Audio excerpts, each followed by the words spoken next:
Hi, welcome to the channel. This is Beyond Authentic Witchcraft. My name's Lisa, and today I've got another Spooktober deck review. So if you want to see me do a flip through, a deck review, and even a reading from the Halloween Oracle, stay tuned.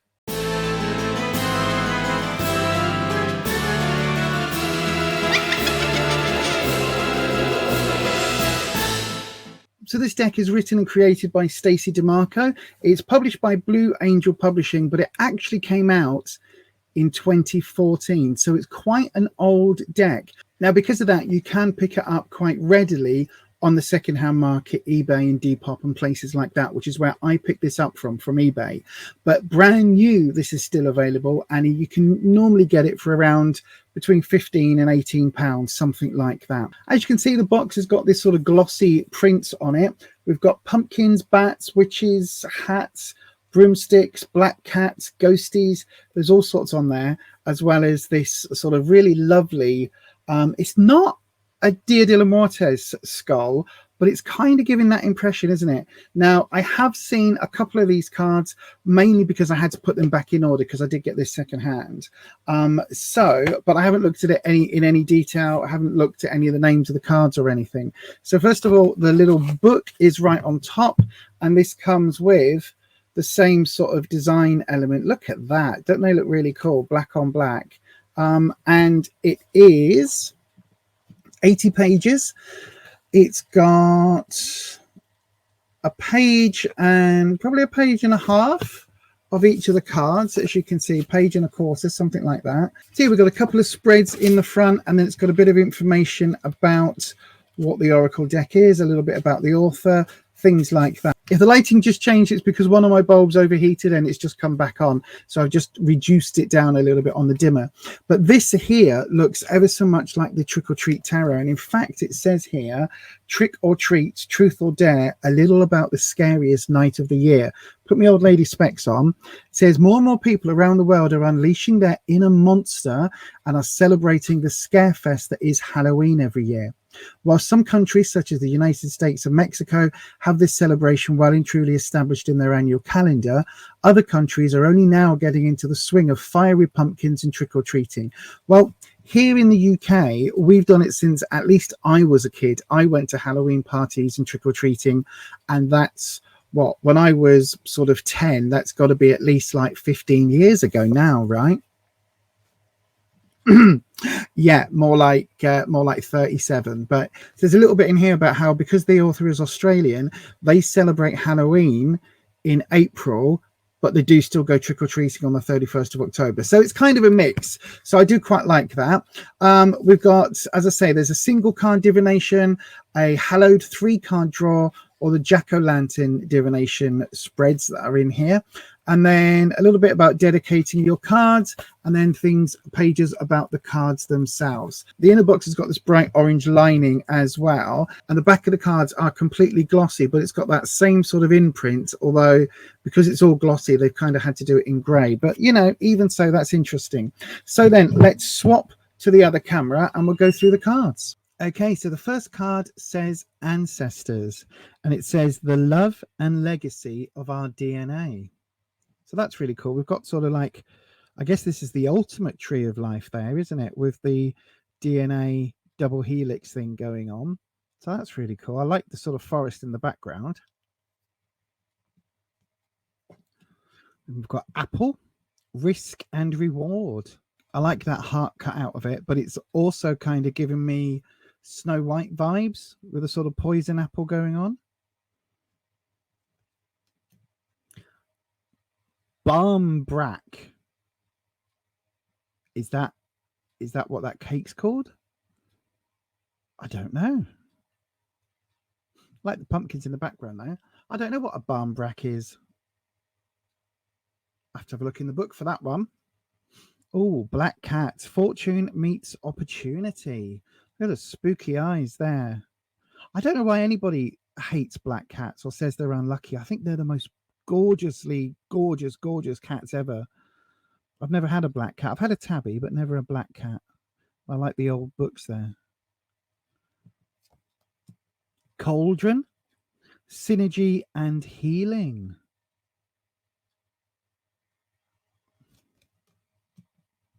Dawn. It says the light after the darkness. Wow. I do like that. I don't know if that's a photo or whether that's been painted, but I really do like these. These are really pretty. Oh, look at that. That's the death card. The eternal cycle begins here. So that's very similar to sort of the tarot deck depiction, isn't it? In fact, one of the tarot decks that I have reviewed in Spooktober has a very similar image. I think it was the Macabre tarot deck. Don't quote me on that, but I think it was, with the death's head moth. I think that's gorgeous. I'm loving the skull in the moon as well. That's really cool. Spooky card. But again, the eternal cycle begins. Something's got to end for something else to start. Eternal love. Wow. Buried together, arm in arm, and become part of the branches or the roots of a tree, which then obviously feeds up into the branches. And it says, love is love is love, and it transcends physical death. Forgiveness, which is reducing burden. Wow, I like that as well. It's giving yourself the gift of forgiveness. When you forgive someone else, you're actually giving yourself that gift, and you are reducing your own burden. It's not the burden on someone else, is it? Ghost is regret. Maybe regretting the things they've done in life or the things they didn't get to do. Graveyard, it says unnecessary fear. Hearth, oh, that's a spooky image, isn't it? It says happiness is our hearts and homes. Well, I kind of like that, but I think if that was over my hearth, I think it might give me a few dark thoughts and nightmarish images, isn't it? Look at that.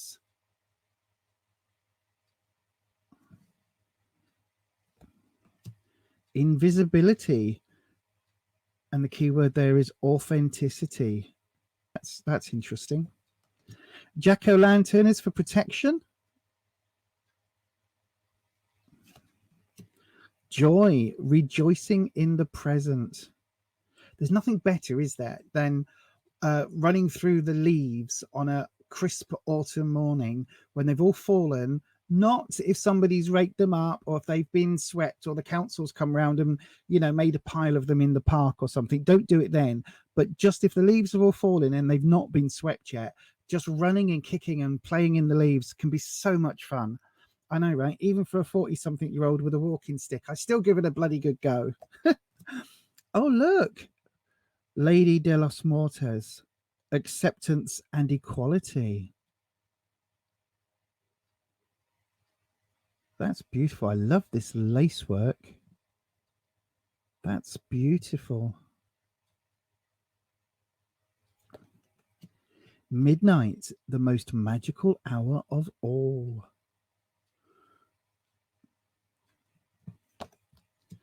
Mummy, signifying change. Okay. Night song is hidden talents.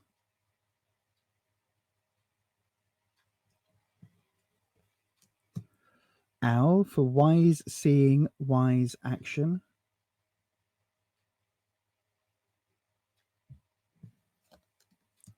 Scrying, and the keyword there is intuition. We've got crystals, we've got obviously a pent, crystal ball, candle scrying, bones. There's all sorts there. Skeleton is strength.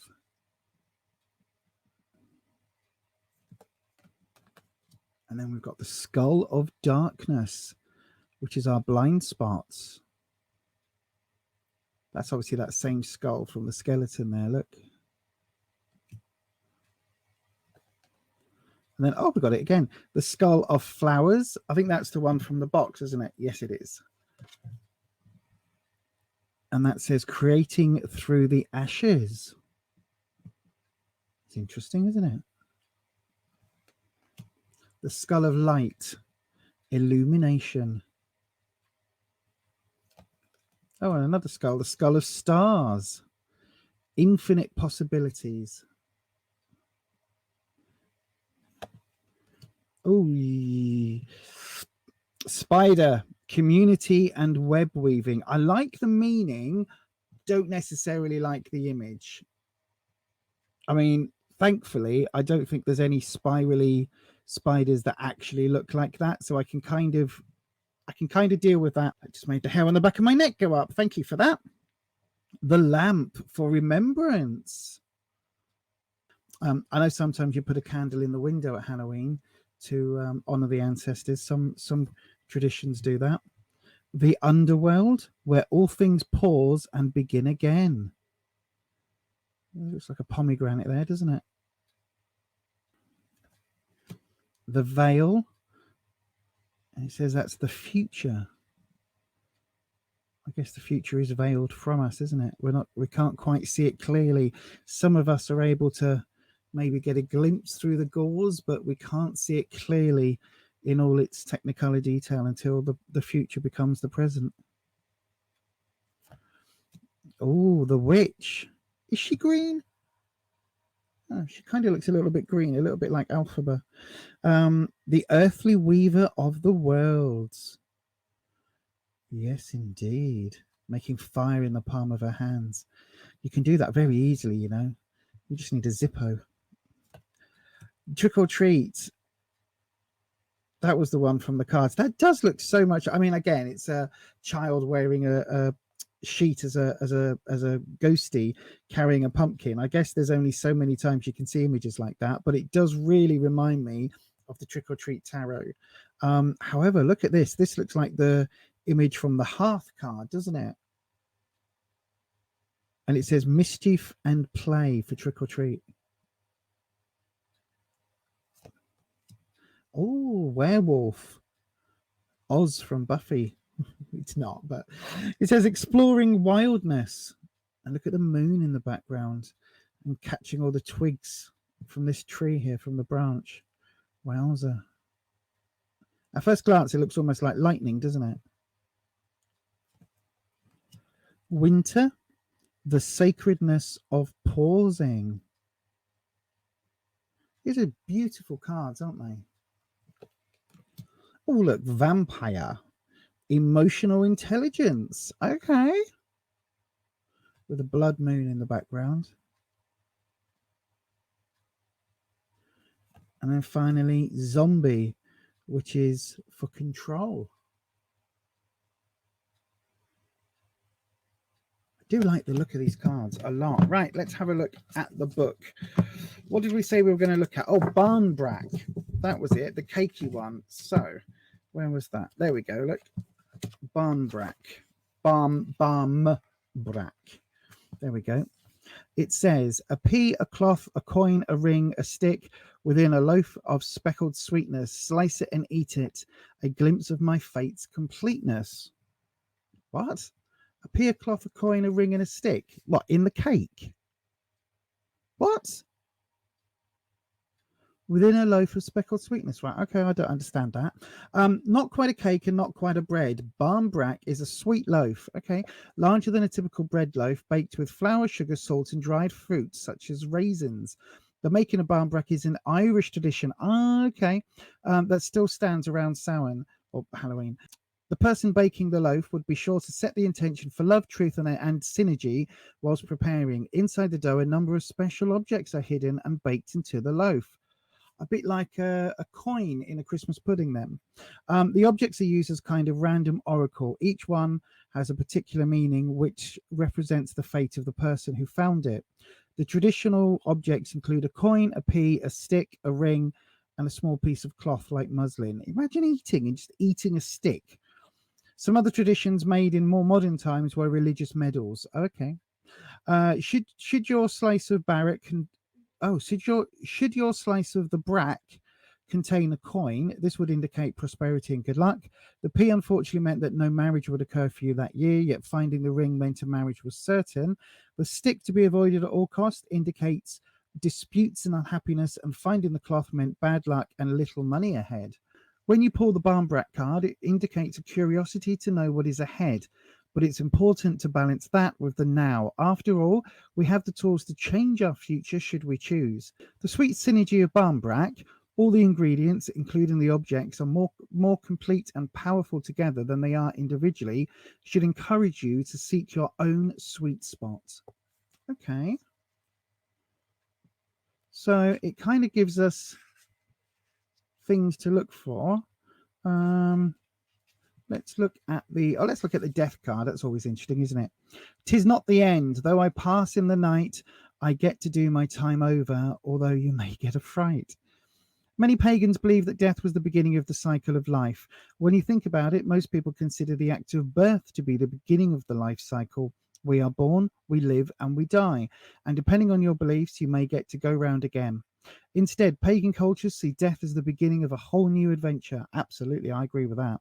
The place where your soul gets to choose where it incarnates, why, and what it wants to experience. Then, and only then, does it get born into a body that lives and eventually dies before returning to ride a new cycle. Halloween is a celebration of death as a part of life. As humans are conscious beings, we know about death, and many are afraid and uncomfortable about it. Halloween illustrates the universal truth that all of us will die, just as all of us were born. So to be fearful of that end process is fairly pointless. Halloween asks us instead to make friends with death, just as we seem friendly with birth, and to not allow our fears and griefs to bring us unnecessary pain. Do not be afraid if you pull the death card, as it simply means that something is falling away or will do so as you begin strongly afresh. There is great power in this clearing. If you pull this card at Halloween particularly, the message is stronger still, and you should actively celebrate this new beginning. Wow. Okay, one more. Let's look at one more card. Let's go with the Skull of Stars. Why not? It says, this skull brings us back to the fact that we are all made of the stuff of stars, yet many of us think so small. We are each born with a blank canvas to paint upon, and we are indeed an open sky of possibilities. It is easy to feel small in a world that is so busy, impersonal, and seemingly self-absorbed. We can at times feel lost and unclear about our direction and lose sight of our place in the cosmos. The Skull of Stars reminds us that we are only limited by our own imagination and boundaries. If we can dream it, it is possible. This card indicates that you need to think bigger and more broadly about your future and what you would like to achieve.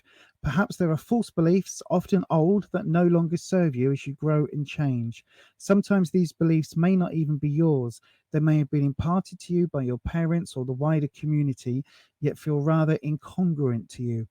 You need to endeavor with all of your heart and soul to live the life you want and honor your own wishes and truth. Wow. Quite deep, aren't they, these cards? Right then, let's have a look. So we had a 3-card, I think it was, at the front. We tend to do 3 or 4 card spreads with these, don't we? So here we go. We've got a 3-card spread. It says the threefold cycle, birth, death, rebirth, is very important when connecting with Halloween. We honor this paradigm through this spread. Also, as Halloween is most tied to the moon and the night symbolically, you might like to try consulting this spread at moonrise or at midnight. And then we've got the heart of the issue, the challenge, and the solution. So then let's shuffle the cards. Huge cards. Even with my big old hands, they're really difficult to shuffle. I didn't see anything about reversal meanings in here, so we'll keep all the cards. We'll just read them as uprights.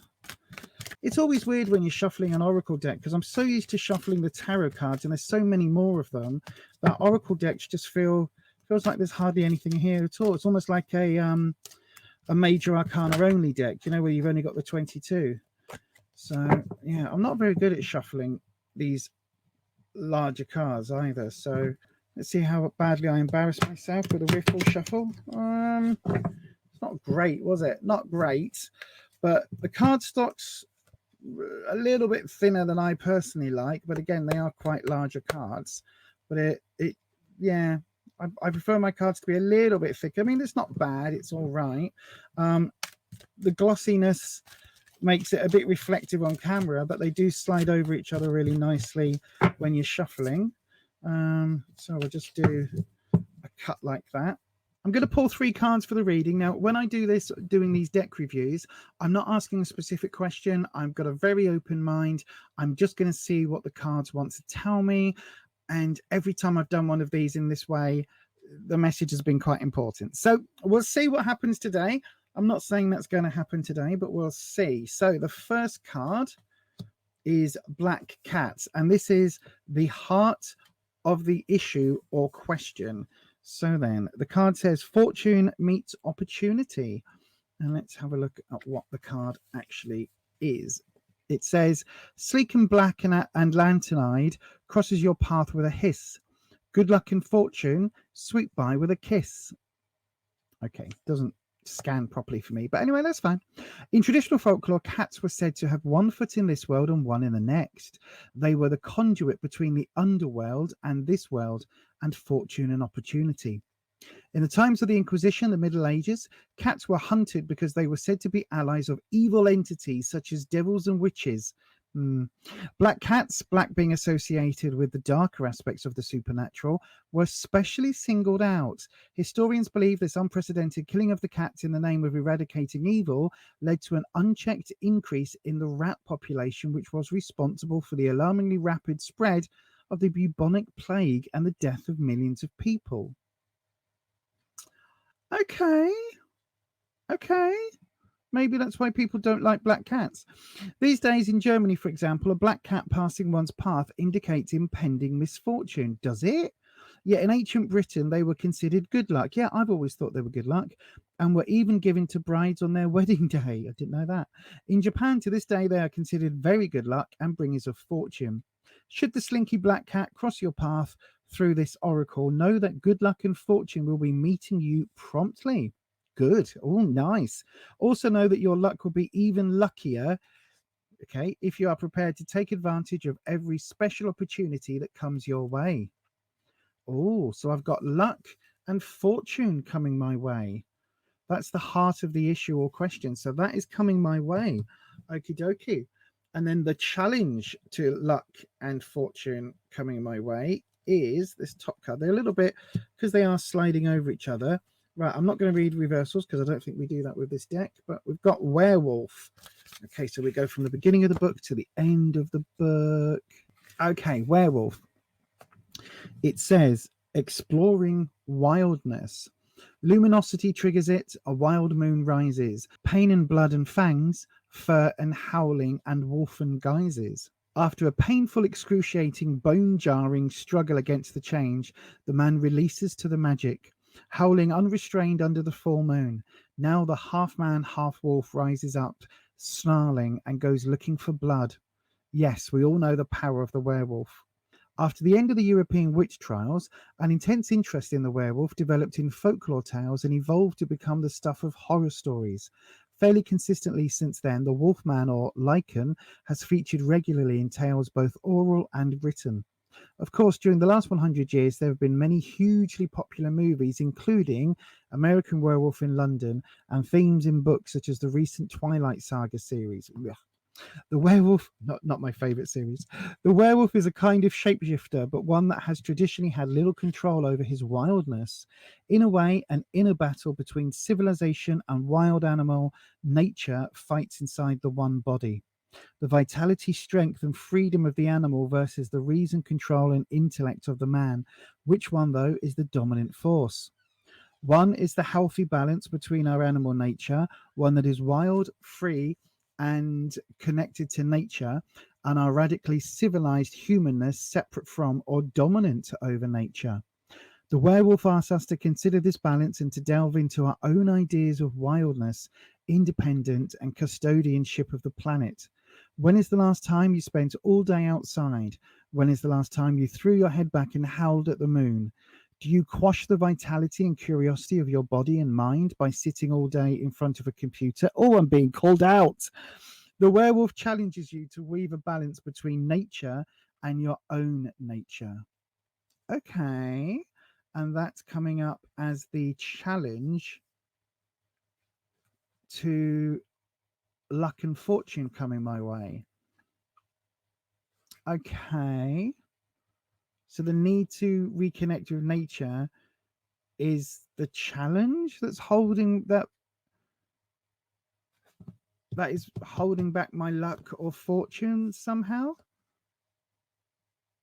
Okay, actually, I might be able to take that. I might actually be able to take that in a roundabout way. It's coming to me. Oh, and then the solution to the challenge of the werewolf is the lamp, and it's called remembrance. Right then, let's have a look for the lamp. The lamp. It says, I light a single candle within a lamp for you, a single flame in the darkness that reflects my heart so true. I'm not sure about these poems. Anyway, whilst it is a tradition to carve a jack-o'-lantern to scare away the spirits, it was an older tradition still to light a candle or a lamp on Halloween night and leave it at the window as a loving guide home for those who have passed. That's what I said when I looked at the cards, wasn't it? Both as a symbol of remembrance and also as a kind of leaving the lights on for those who may wish to come home, the lamp was left on to illuminate the night and perhaps even the sadness that was felt because of the passing. This card reminds us that it is a positive thing to remember those who have passed by celebrating their life rather than mourning their death. For those with whom we did not have an easy relationship, or even those we did not like, leave us with valuable lessons. Sometimes we learn more from our nemesis than we do from our friends, and so the darkness can illuminate our strengths and our true values so we can live them more clearly and fully. And this is the solution to the challenge. So, the black cat, fortune and good luck coming my way, but is being held back by the werewolf card, which is talking about a disconnect with nature. I can sort of take that because within sort of recently, because of some health issues we've had, I've not been getting outside as much. I've not been doing as much sort of the craft type stuff that I would like to be doing. Having, gone foraging for craft sort of ingredients and things like I've done in the past. So yeah, I can kind of take that. There's not been a lot of witchy craft in my everyday practice at the moment, so I can take that. But then remembering those that have passed is the solution. I don't know if I would take this. So my first gut instinct wasn't remembering people that have passed. It was remembering why I got into, or what drew me into witchcraft in the first place. And oh, actually, no, this does make sense. This does make sense. I've been recently thinking about my friend that passed away, Wayne. You've probably heard me talk about him on the channel, on the live streams. And I've recently been thinking about him quite a bit. And he's actually one of the first people that kind of got me into an actual witchcraft practice rather than just sort of auric healing and doing things with crystals and that. He was the one that actually nudged me into the direction and the path that I followed ever since. And bizarrely, I've been thinking about him quite a lot recently and about sort of not following his path, because he was very much a heathen, which is of the land, which brings us back to the werewolf card. But I was very much thinking about like how to maybe honor parts of his path and connecting it to my own, if that makes sense. This is weird because I don't know whether fortune and good luck comes in. I mean, unless Wayne is going to bring me some good luck. I can always use some fortune and good luck, Wayne. Thank you very much. But I can certainly see where the disconnect with nature comes in, and where the remembrance of those that are deeply significant to me, especially in my witchcraft. I can see how that connection with Wayne would be the answer to this disconnect, because Wayne was very connected with the land. Being a blacksmith, he often spoke about how blacksmithing was the ultimate in witchcraft because you were combining all 5 elements. So earth was the steel that he was using, that he was forging. Fire was obviously the fire in the forge. Water was the the water that you have to use to cool and to temper that iron and to temper the steel, and the air was the bellows to actually get the fire hot enough to be able to melt the metal in the first place. You had to use the bellows to get the fire super heated. And the other element, spirit, was the design. So Wayne always talked about connecting these 5 elements together every single time he worked with the forge.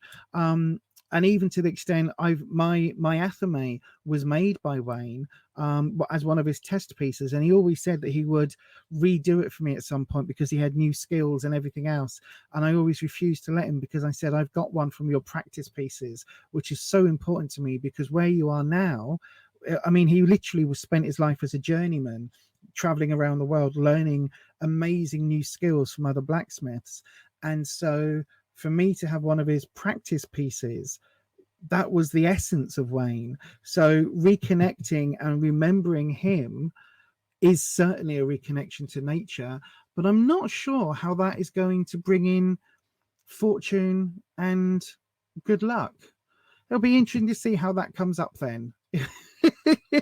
Be interesting to see what happens in the next few weeks or months. Oh shit. Okay.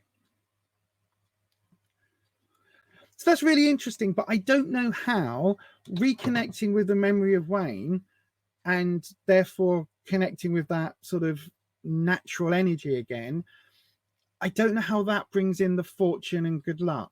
We'll have to see, because there is something I've been thinking about in the back of my mind.